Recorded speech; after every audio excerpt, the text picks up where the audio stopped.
أعوذ بالله من الشيطان الرجيم. بسم الله الرحمن الرحيم. إن الحمد لله نحمده ونستعينه ونستغفره ونعوذ بالله من شرور أنفسنا ومن سيئات أعمالنا. من يهده الله فلا مضل له ومن يضلل فلا هادي له. وأشهد أن لا إله إلا الله وحده لا شريك له وأشهد أن محمدا عبده ورسوله صلى الله عليه وسلم.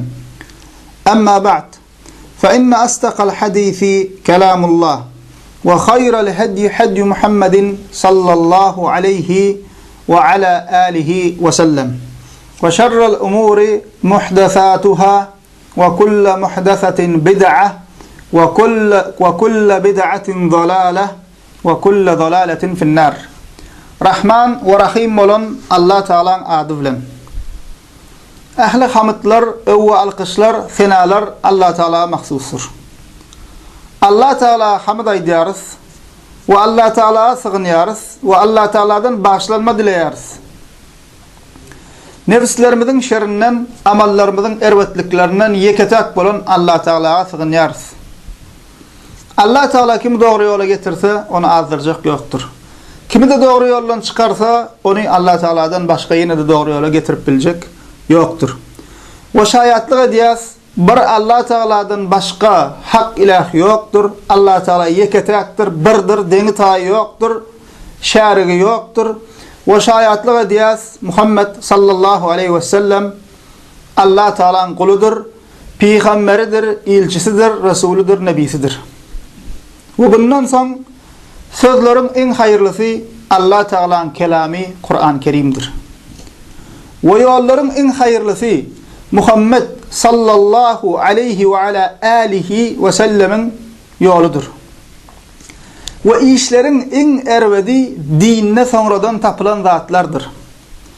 Ve her bir dinine sonradan tapılan zatın adı bid'attır. Ve her bir bid'at azgınlıktır. Ve her bir azgınlık bolsa cehennemdedir, ottadır. Aziz Müslüman doğanlar, bugünkü dersimizde Allah Teala'nın yardımı bilen, bilenimizden, Müslüman doğanlarımız bilen, Kur'an'a değişli her bir Müslümanın bilmekligi, gerekli olan, hükman olan zatlarını paylaşmakla niyet ettik. Allah Teala'dan umid ediyaz ve Allah Teala'dan dileyaz, niyetlerimizi halis etsin ve sözlerimizi ve amallarımızı salih etsin ve bu diyecek zatlarımızı bize ve bütün Müslüman doğanlarımıza nâme peydalı kılsın ve bunun için bize nâme sevap versin ve hemmemize nâme bununla peydalanırsın. İnşallah Müslüman doğanlar bu dersimizde her bir Müslümana değişime alakı gerekli olan Kur'an'a değişli ve nâme her bir Müslümanın bilmekli hükman bulan zatlar barada inşallah yatlap geçeriz.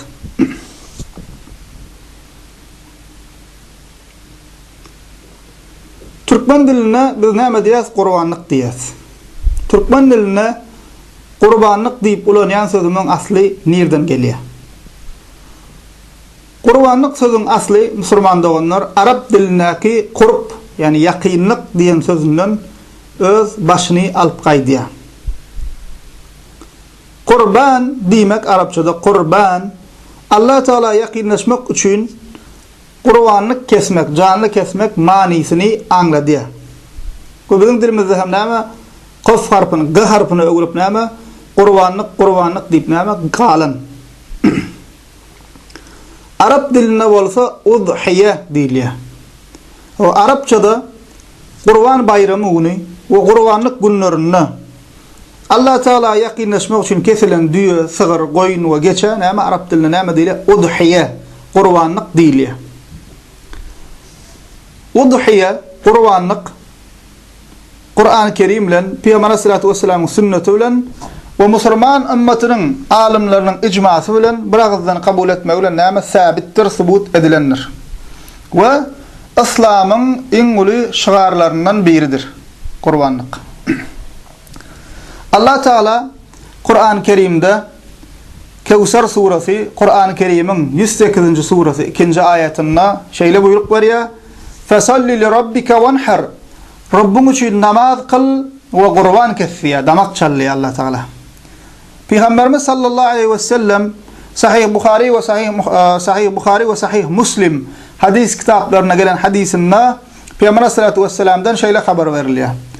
Dhahan Nebi sallallahu aleyhi ve sellem bikabşayn amlahayn aqranayn zabahahuma biyadihi ve semma ve kebbara ve vada'a riclehu ala sifahihima. Peygamberimiz sallallahu aleyhi ve sellem iki tane ağaca koşu kurbanlık etti. Onları Bismillah deyip ve tekbir edip yani Allahu Ekber deyip ayağıyla kaptalına basıp ödeliyle kurbanlık etti deyip Bukhari ve Müslim hadis kitaplarına haber veriliyor.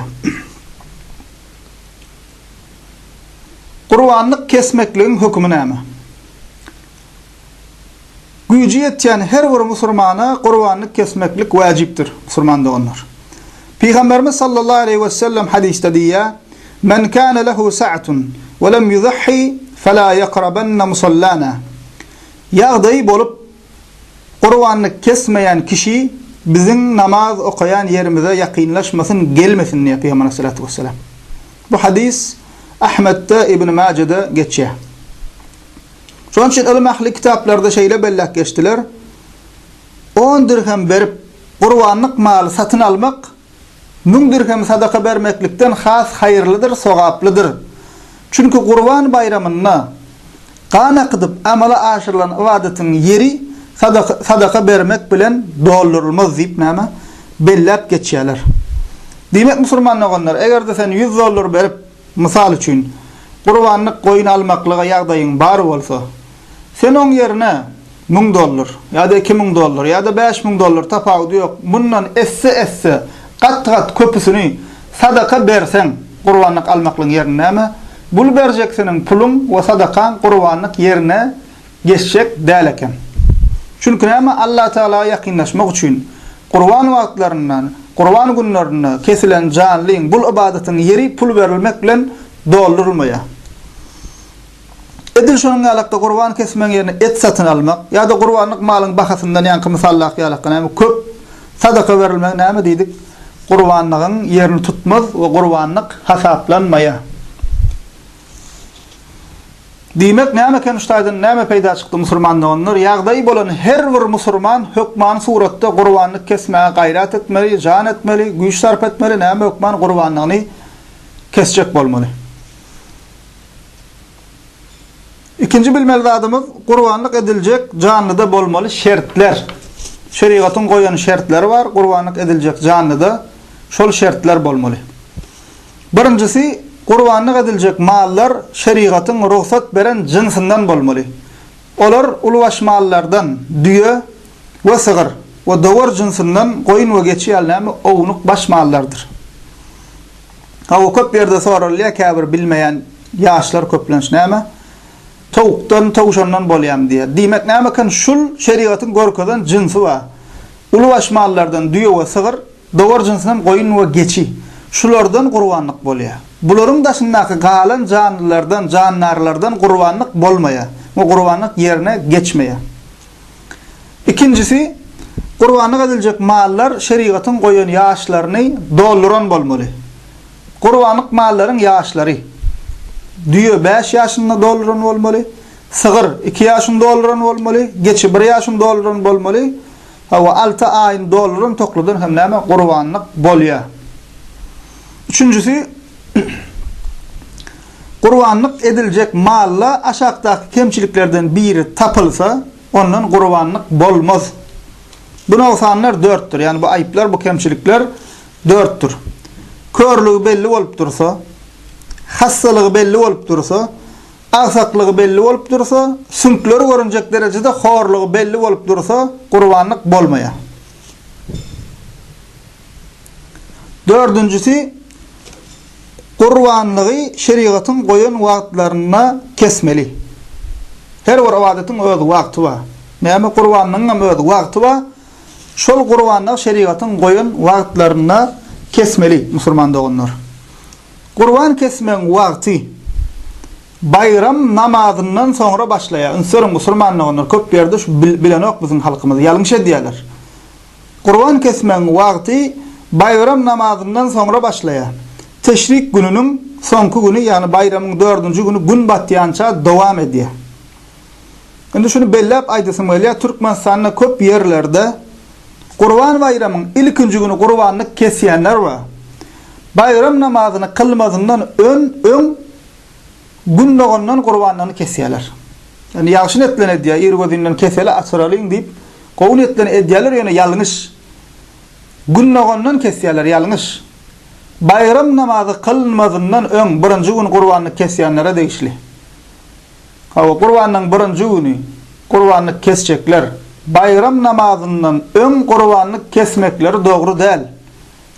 Meçide gitmeli, bayram namazyny kılmaly, bayram namazy kılynandan soňra qurbanyny kesmeli. Egerde kim bayram namazy kılınmadyndan öň qurbanyny kesse, onun kesen mali janysy qurbanyk ýerine geçmeye we qurbanyk sogabyny almaya adaty iýmek üçin kesilen janly ýalak bolýar. Şoňa öňs berelin. Köp ýerde biziň ýurdumyzda şu ýalňyşlyklar edilýär.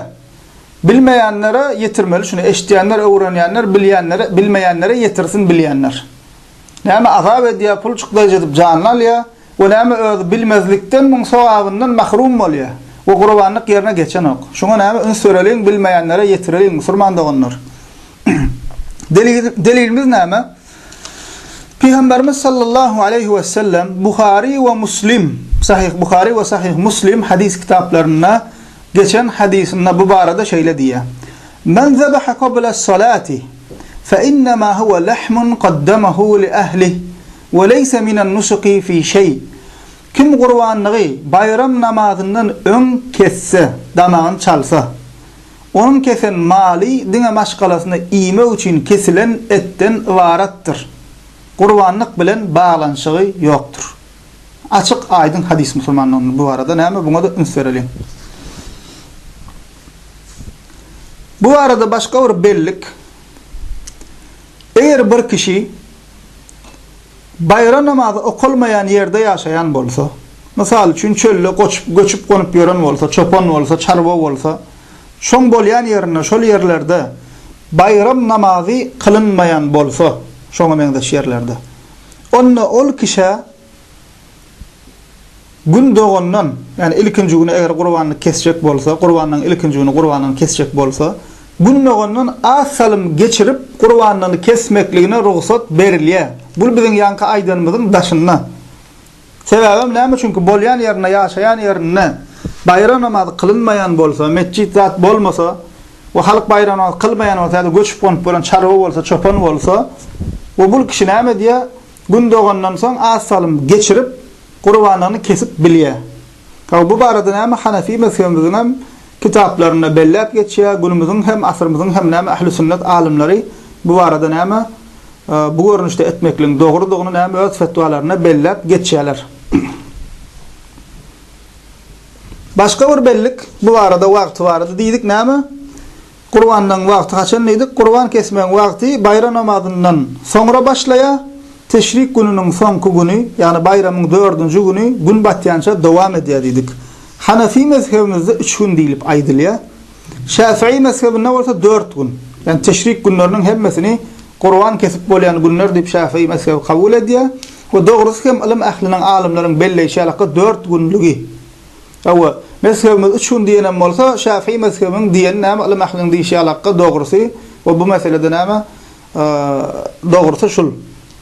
4-nji güni gün batýança näme kesjek kişiler qurbanyny kesip bilýär. Elbetde iň haýyrlysy haýır işde gyslanmak ýagşy, näçe ön kesseň şonça haýyrly. Şonçalyk haýyrly. Başga bir bilmeli zat musulman doganlar, qurbanyk edilmek mekruh bolan mallar. Qurbanyk edilmekli halalynmayan mallar. Haýsylar qulaw we şahynyň ýarysy ýa-da ýarysyndan köprägi kesik bolan mallar. Qulawnyň öň ýa-da arka tarapyndan iňine hawa ýa-da boynuna ýertilen mallar. Yani qulawy ýertik bolsa.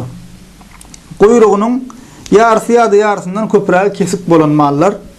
Zekeri, yani cinsi organ kesilen ýa-da başga bir sebäpden ýok bolan mallar. Hawa şul wasplary özüne göterýän janlylaryň qurban edilmekligi dinne islamda halalynmayan mekruh görülýär. Şoň üçin näme? Şul wasplary göterýän janlylardan näme gaça durmaly. Köplen sorulýar, biçilen canlıdan gurbanlyk bolýarmy? Ulama diýe hawa biçilen canlydan näme gurbanlyk etmeklik bolýar? Delilem näme? İmam Ahmed'in Musnad'ynda geçen hadis. Peygamberimiz sallallahu aleyhi ve sellem'in iki sani biçilen alaca yani alamula goçu gurbanlyk edenligi habar berilýär. Diýmek näme eken? Biçilen canlydan hem gurbanlyk etsen bolýan eken. Başka bir bilmeli zady musulmanda onlar gurbanlyk mallaryň iň sowaplysı haýsy? Gurbanlyk mallaryň içinde iň sowaplysı düýe. Soňra sygyr, soňra goýun, soňra geçi. Bulardan soňra düýäň 7de biri, sygyryň 7de biri. Yani şärik bolýan bolsalar 7 kişi bolup, awanamy düýäň 7de biri we sygyryň 7de biri. Sıfat taýdan gurbanlyk malyň gurban ediljek canly iň sowaplysı semiz, agzalary we görnüşi noksansyz, aýypsyz, kemsiz bolanlar. Hawa bir gurbanlyk mal näçe kişä ýetdi? Oğluk başlı mallardan birini gurbanlyk etmeklik bir kişä onuň maşgalasyna näme yeterlidir. Ulu mallaryň 7de biri bir kişä onuň maşgalasyna yeterlidir. Ulum ähliniň alimleriň belleşi alaqqa Peygamberimiziň sallallahu aleyhi ve sellem'in sünnetine hojalygyň sanlary köp bolsa da bir hojalyga bir gurbanlyk yeterlikdir. Yani bir ojak bolsa, bir ojakdan ýetişen bolsalar, bir hojalyk bolsa, sanlary köp bolsa da şolara bir gurbanlyk näme? Peygamberimiz sallallahu aleyhi ve sellem sünnetine göre yeterlikdir diýip alimler belleýärler. Sahaba Ebu Eyyub el-Ensari'den radiyallahu anh'tan rivayet edilýär. Peygamberimiz sallallahu aleyhi ve sellem'in zamanasyna, döwründe gurbanlyk nähili diýip soraýarlar. Olay diýär, Peygamberimiz sallallahu aleyhi ve sellem'in zamanasyna bir kişi hem özü üçin hem maşgalasy üçin bir gurbanlyk keserdi diýär. Özleri ýerde we garyplary mihmanlara ýedirirlerdi diýip aýdýar sahaba. Bu nerede geçýär? Bu hadis İbn Majah'da, Tirmizi'de geçýär. Ve Tirmizi rahimehullah bu hadise näme diýär? Hasan sahih diýip bellap geçýär. Başga bir bilmeli zat musulmanlar şärik bolmak meselesi. Kiçi mallar bir kişä biri. Sygyr ýa-ni goýun ýa-da geçi bolsa bir kişä we maşgalasyna biri. Kiçi mallarda şärik bolmak bolmaýar. Emma ulu mallarda, düýe we sygyr ýaly mallarda näme? Ulu baş mallarda şärik bolsaň bolýar. We 7 kişä çenli şärik bolmaklyga ruhsat berilýär. 7den köp bolsa bolmaýar. 8 bolsa bolmaýar. Mysal üçin iň köpü 7 kişi. Hawa düýe we sygyr ýaly ulu mallarda 7 kişä çenli näme şärik bolup bolýar. 7den az bolsa, ýene de şärik bolsa bolýar. 5 bolup biler, 6 bolup biler, 2 bolup biler, 2 göze alyp biler. 7den az bolsa näme ruhsat berilýär. Emma 7 kişinin hem hemmesinin neti möhüm yeri, emma 7 kişinin hem hemmesinin neti Allah'ın razilygy üçin gurbanlyk kesmek bolmaly. 6 gurbanlyk üçin bolup, biri ýöne et üçin kesse jaýyz derler. Bu garaýşam Hanefi mezhebiniň garaýşy. Yani 7 kişinin hem näme netinin gurbanlyk netinde bolmaklygy. Şärik bolmaklygyň ulubaş mallarda şärik bolmaklygyň delili Cabir radıyallahu anh'tan sahabadan rivayet edilen hadis, bu hadis Müslim'de, Ebu Davud'da ve Tirmizi hadis kitaplarına geçiyor.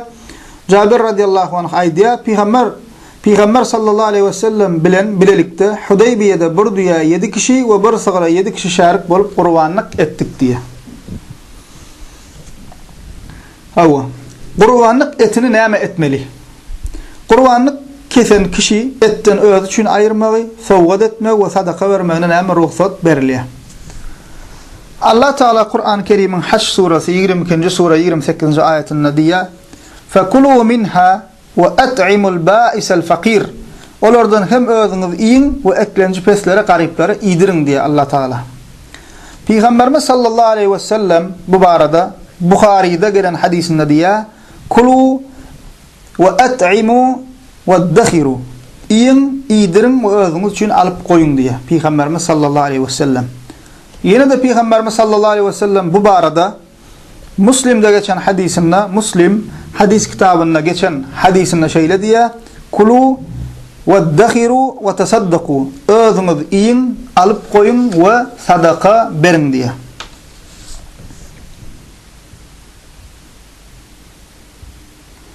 Ulum ahli diye alimler Qur'anlygynyň näçe böleginiň sadaka ýa-da sowgat edilip näçe böleginiň Qur'an keseniň öz üçin alınjagy barada diye çäklendirme ýok diye.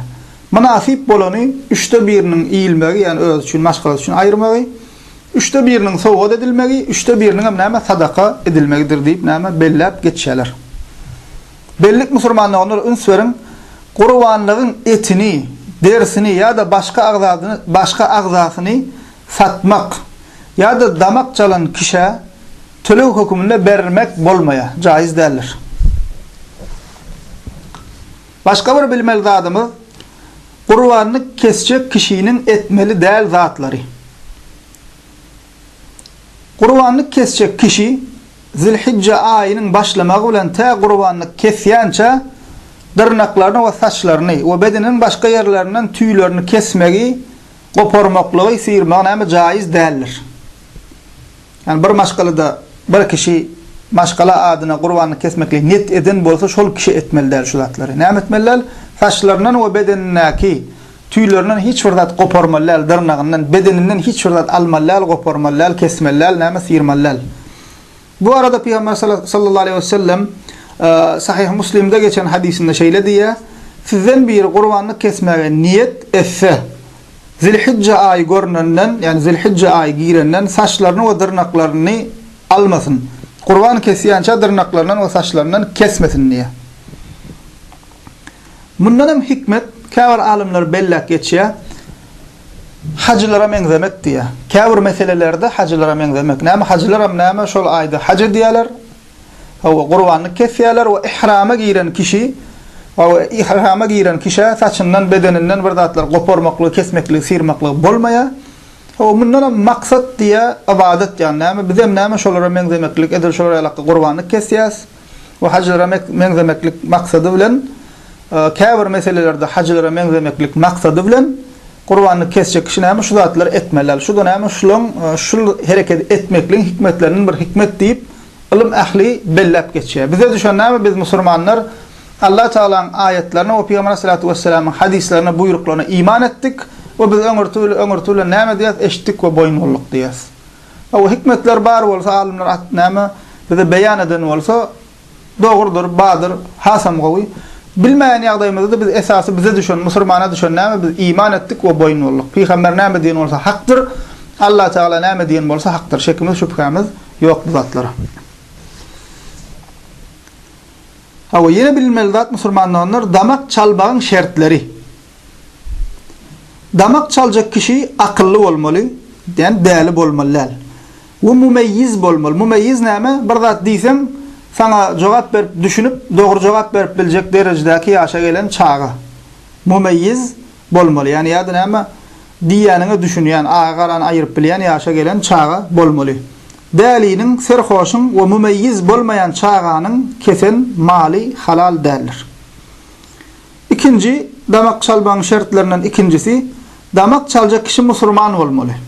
Eger musulman ýok bolsa, ýa-da musulman bolup damak çalmak bilmeýän bolsa, ahli kitapdan Yahudi we Hristiýan bolup biler. Bu bulan näme? Kesen mali we biz üçin halallar, emma Allah'ın adyny zikir etmekligi bilmeli. Hukman Allah'ın adyny zikir edip kesýän bolmaly.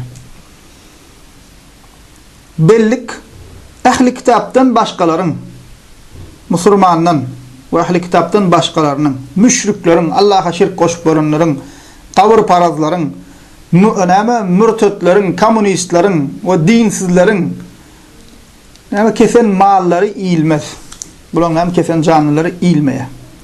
En haýyrlysy bolsa näme musulmanlar, en haýyrlysy 5 wagt namazly kişiniň kesmegidir, damak çalmagydyr. En haýyrlysy şul. Üçüncü şerti, Allah üçün Allah ýoluna damak çalınmalıdır. Allah Taala'dan başga zatlaryň öwülýän gabryň ýoluna diýip näme? Damak çalınmaly däldir. Buň alak ýagdaýda ýa-da bu mal ilmeýe haram bolýar. Allah Taala'dan başga zatlaryň ýoluna damak çalınsa.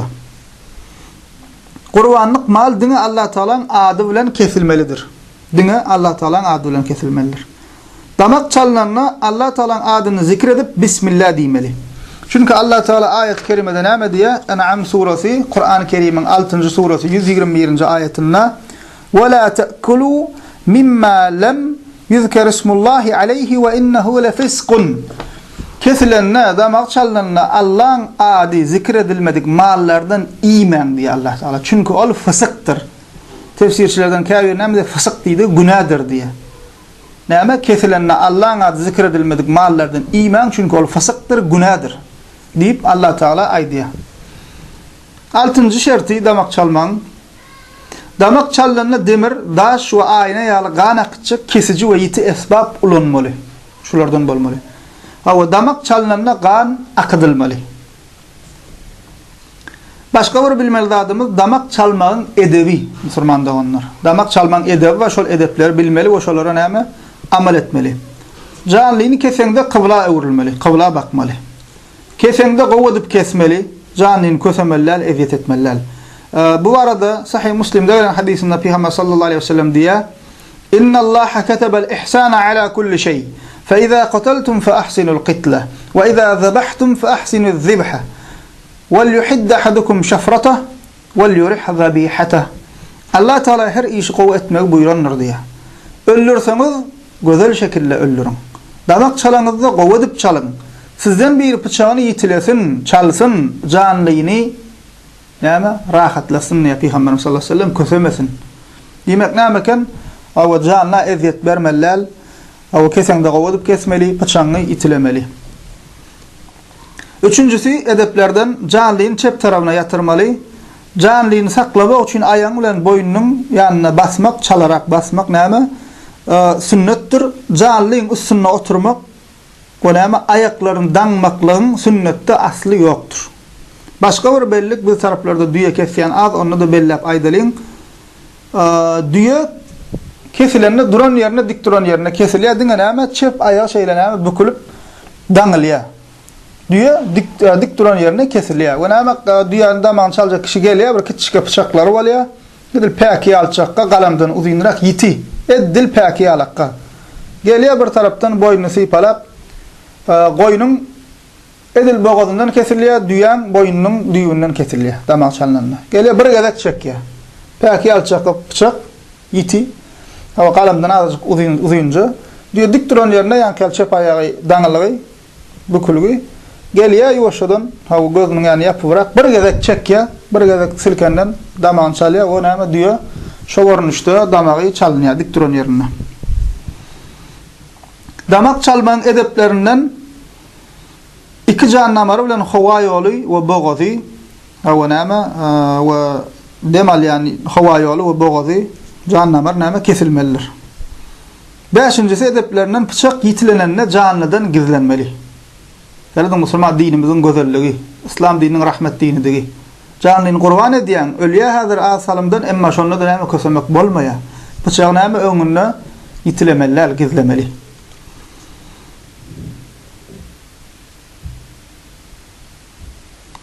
Altıncısı, damak çalınanla Bismillah'dan sonra Allahu Ekber deyip tekbir hem aydılmalı. Kesilenden sonra Allahümme minke ve leke, Allahümme teqabbel minni, Allahümme ama sennendir ve sanadır, senin üçündür, Allahümme menden kabul et deyilmeli. Ama bellik, eğer de başarayan bolsa, kurbanlık kesecek kişinin öz eli bilen kesmeklik hayırlıdır. Çünkü Peygamber sallallahu aleyhi ve sellem nama ençeme kadar öz eli bilen kurbanlığı kesenliği haber veriliyor. Ama başka bilmeli adımız Müslümanlar kurbanlık barada damak çalman haram ve mekruhları. Yani damak çalınanla mekruh olan, halalınmayan ve haram olan, qadağan olan zatlar. Kütük bıçak olanmak. Damak çalınanla dırnak, diş ve sünkten yasalan kurallar ullanmak. Misal için yırtıcı hayvanın dırnağı ya da dişi. Şular ullanmak olmaya. Bıçağı canlının gözünün önüne yitilemek. Canlını başka malın önüne neyem etmek? Damağını çalmak, kesmek.